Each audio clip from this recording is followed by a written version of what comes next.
देखो दोस्तों, आज हार्ट की बीमारी पूरी दुनिया में अपनी फैलाव बना रही है और जैसे कि आपको पता है कि आज 10 में से 6 की मौत हार्ट अटैक की वजह से होती है। बट आप इस बात को शायद ही जानते होंगे कि आज हार्ट की बीमारी कितनी तरह की होती है। उन्हीं में से एक इम्पोर्टेंट टाइप है मायोकार्डियल इन्फेक्शन, जिसे हम जनरली हार्ट अटैक के नाम से जानते हैं। वेल दोस्तों, इसमें होता क्या है कि जब हमारे हार्ट के किसी एक पर्टिकुलर हिस्से में ऑक्सीजन और ब्लड की सप्लाई सही से नहीं पहुंच पाती है तो हमारे हार्ट के सेल्स डेड होने लगते हैं और यही कारण है कि हमारा हार्ट धीरे धीरे डैमेज होने लगता है और हमें हार्ट अटैक जैसी समस्या देखने को मिलती है। अब जनरली कई लोगों का सवाल होगा कि सर आखिर हार्ट अटैक का कारण क्या है? बिकॉज ये उन्हीं फैक्टरों पे डिपेंड होता है कि आखिर आपके हार्ट अटैक का कारण कौन सा। बिकॉज आपने देखा होगा कि हार्ट अटैक आने से पहले कोई ना कोई सिम्टम्स, कोई ना कोई कारण आपको जरूर होते होंगे, बट हमें ये नहीं पता होता है सीरियसली कि हमारे हार्ट अटैक के कारण क्या है। तो आज की इस वीडियो में हम जानेंगे स्पेशली कि हार्ट अटैक के क्या क्या कारण होते हैं और आखिर हैं तो कौन से हैं। क्योंकि दोस्तों जनरली आपको पता है कि अगर हम किसी हॉस्पिटल में जाते हैं और वहां पे हम हार्ट अटैक के मरीज को देखते हैं तो हमें हमारे दिमाग में जरूर इस बात का ख्याल आता है दोस्तों कि आखिर ये हार्ट अटैक इनको कैसे आया। जनरली ये सवाल हर किसी के दिमाग में आता है और साथ में हम ये भी जानने की कोशिश करेंगे कि आखिर हम हार्ट अटैक जैसी बीमारी से पहले ही कैसे बच सकते हैं और साथ में अगर हमें हार्ट डिजीज है तो हम कैसे कंट्रोल कर सकते हैं उसे आसानी से। वेल दोस्तों, अगर आप हमारे चैनल पे नए हैं तो चैनल को सब्सक्राइब कर लीजिए अभी और वीडियो को लाइक कीजिए, क्योंकि आप जब हमारे चैनल को सब्सक्राइब करते हैं तो हमारी उत्साह बढ़ती है और साथ में हम आपके लिए और भी इंटरेस्टिंग नॉलेज लाते हैं जिससे कि आप अपने हेल्थ का पूरा ख्याल रख सके। तो आपके एक शेयर से हो सकता है कई लाखों लोगों की जान बच सकती है। वेल दोस्तों, तो आप भी इस पुण्य का पूरा फायदा उठाए, किसी को ये वीडियो एक शेयर के जरिए मदद करके। तो दोस्तों फिर से हम आते हैं अपने पॉइंट पे। देखो दोस्तों, इसमें जो सबसे पहला कारण है वो ये है कि हमारे कोरोनरी आर्टरीज में या तो प्लेग जमा हो गया हो या फिर ऐसी कोई सब्सटेंस इकट्ठा हो गई हो जो हमारी आर्टरीज को ब्लॉक कर दिया हो और उससे हमारे हार्ट तक सही से ब्लड नहीं पहुंचता है, जिससे हमारे सेल्स मरने लगते हैं और साथ ही साथ हमारा हार्ट डैमेज होने लगता है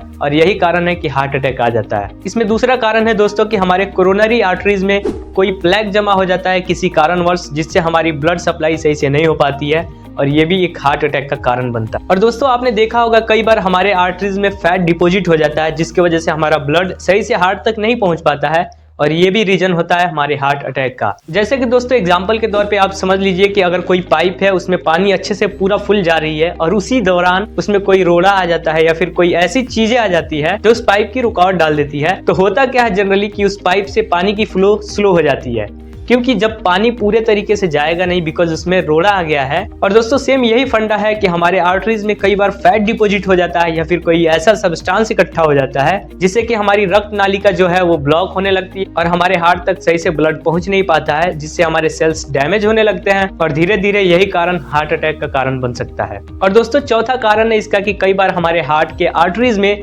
वैसोस्पाज्म होने लगता है जिससे कि हमारे हार्ट तक सही से ब्लड सप्लाई नहीं हो पाती है और ये भी कारण है हार्ट अटैक का। और दोस्तों पांचवा कारण है कि हमारा वेंट्रिकुलर हाइपरट्रॉफी हो जाता है या फिर हमें हाइपोक्सिया हो जाता है, जिससे कि हमारे हार्ट तक पूरी सही तरीके से ऑक्सीजन नहीं मिल पाती है, तो ये भी एक कारण बनता है हमारे हार्ट अटैक का। आई होप कि आपको इसके बारे में अभी तक पता लग गया होगा कि मायोकार्डियल इन्फेक्शन क्या है और इसके कारण क्या है। अब दोस्तों सवाल एक ये आता है कि कैसे हम पता लगा सकते हैं कि सर हमें मायोकार्डियल इन्फेक्शन ही है। वेल दोस्तों, किसी भी बीमारी को होने से पहले कुछ ना कुछ लक्षण जरूर होते हैं, तो वैसे ही ये हार्ट अटैक होने से पहले आपको कुछ ना कुछ लक्षण जरूर देखने को मिलता है। और दोस्तों इसमें जनरली होगा क्या कि जो सबसे पहला लक्षण आपको देखने को मिलेगा वो आपके सीने में तेज दर्द महसूस होगा और साथ ही साथ आपके नेक में, आपके आर्म में, आपके शोल्डर में और आपके जॉ में काफी तेज दर्द देखने को महसूस होगी और उसी के साथ आपको काफी ज्यादा थकावट भी महसूस होगी और साथ ही साथ आपको सांस लेने में भी काफी दिक्कत होगी। कई बार आप इस बात को नोटिस किए होंगे कि जब आप कहीं सफर कर रहे होते हैं तो अचानक से आपके चेस्ट में काफी तेज दर्द होता है, ये भी एक कारण हो सकता है हार्ट अटैक का। और साथ ही साथ आपको कुछ और भी लक्षण देखने को मिल सकते हैं जैसे कि fatigue, restlessness, anxiety, headache, angina और हार्ट बर्न, ये भी लक्षण आपको देखने को मिल सकता है। अब देखो दोस्तों, कई बार जनरली हमें कोई बीमारी होती है तो हमें ऊपर से फिजिकल एग्जामिनेशन से पता नहीं चलता है, तो हम उसके लिए कुछ पैरामीटर को फॉलो करते हैं जैसे कि डायग्नोसिस। तो दोस्तों अभी मैं आपको कुछ डायग्नोसिस के बारे में बताने वाला हूं, अगर आप उसको जान लेते हैं तो इजीली आप इस बीमारी का पता लगा सकते हैं। तो आपको अगर ये सब सिम्टम्स देखने को मिलते हैं तो आपको सबसे पहले ईसीजी यानी इलेक्ट्रोकार्डियोग्राम टेस्ट करानी है और साथ ही साथ आपको सीपी के लेवल टेस्ट करानी है और उसके साथ साथ आपको WBC ESR टेस्ट भी करानी है। अगर हो सके तो आप लैक्टिक डिहाइड्रोजनेस टेस्ट भी करा सकते हैं। और दोस्तों इन सभी टेस्ट को कराने के बाद आपको क्लियर तरीके से पता चल जाएगा कि आखिर हार्ट अटैक का कारण क्या है और आप इस चीज को पता लगा सकेंगे कि आखिर हमें मायोकार्डियल इन्फेक्शन है या नहीं है। अब दोस्तों सवाल ये होता है कि सर हम कैसे इस बीमारी से पहले ही बच सकते हैं, या फिर अगर हो गया हो तो कैसे उसे ठीक कर सकते हैं। वेल दोस्तों, मैं हर बार की तरह आपके लिए इस बार भी एक ऐसा तरीका लेकर आया हूं जिसमें आपको बिना किसी 1 रुपये खर्च किए ही आप आसानी से उस नुस्खे को फॉलो करके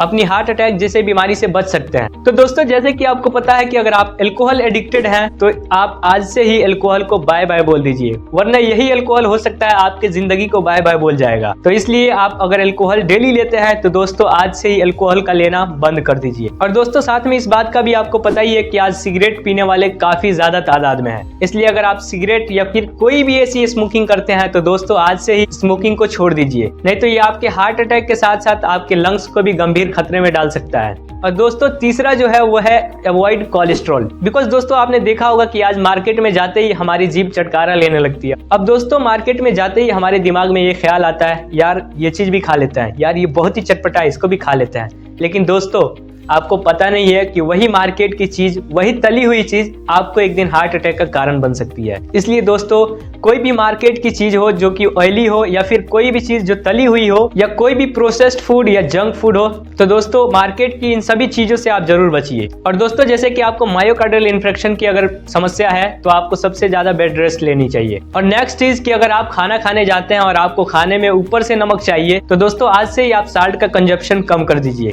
दोस्तों, हो सके तो आप इस नमक के जगह पे सेंधा नमक का ज्यादा प्रयोग कीजिए। और दोस्तों, साथ ही साथ आपको रेगुलर मेडिटेशन और डेली एक्सरसाइज की बहुत जरूरत है। इसलिए दोस्तों, आप कोशिश कीजिए कि आप डेली रूटीन में कम से कम 30 मिनट की मेडिटेशन और 30 मिनट की एक्सरसाइज जरूर शामिल कीजिए। और दोस्तों, हो सके तो इस सभी चीजों को फॉलो कीजिए, क्योंकि अगर आप इन सब चीजों को फॉलो करते हैं तो आप बगैर 1 रुपये खर्च किए आप अपने हार्ट जैसी समस्या से छुटकारा पा सकते हैं। और दोस्तों, आपको साथ ही साथ साइकोथेरेपी लेनी चाहिए, क्योंकि इससे आपका मन शांत रहता है, तो आप अपने हार्ट अटैक जैसी बीमारी से भी महफूज रह सकते हैं। और दोस्तों, ये वीडियो अगर आपके जीवन में थोड़ी सी भी वैल्यू ऐड करती हो तो इस वीडियो को लाइक कीजिए और चैनल को अभी के अभी सब्सक्राइब कीजिए। और दोस्तों, साथ में ही इस वीडियो को इतना फैलाइए कि वो हर एक हार्ट अटैक की गंभीर समस्या वाले लोगों तक पहुंच सके और इस वीडियो से उनकी मदद हो सके। दोस्तों, आपके सिर्फ एक शेयर से हो सकता है कई लाख लोगों का जान बच सके, इसलिए आप शेयर करने में कोई भी कंजूसी न कीजिए। और दोस्तों, इसके साथ साथ इस वीडियो को हर सोशल मीडिया और अपने फैमिली में जरूर शेयर कीजिए। तो दोस्तों, मैं अबू शामा विदा लेता हूँ इसी उम्मीद के साथ कि आप इन सब चीजों को जरूर फॉलो करेंगे और साथ में हंसते रहिए, मुस्कुराते रहिए और हमेशा हेल्थी रहिए और हेल्थ से जुड़ी इंटरेस्टिंग वीडियो को देखते रहिए और अपने हेल्थ को और ज्यादा इंप्रूव करते रहिए।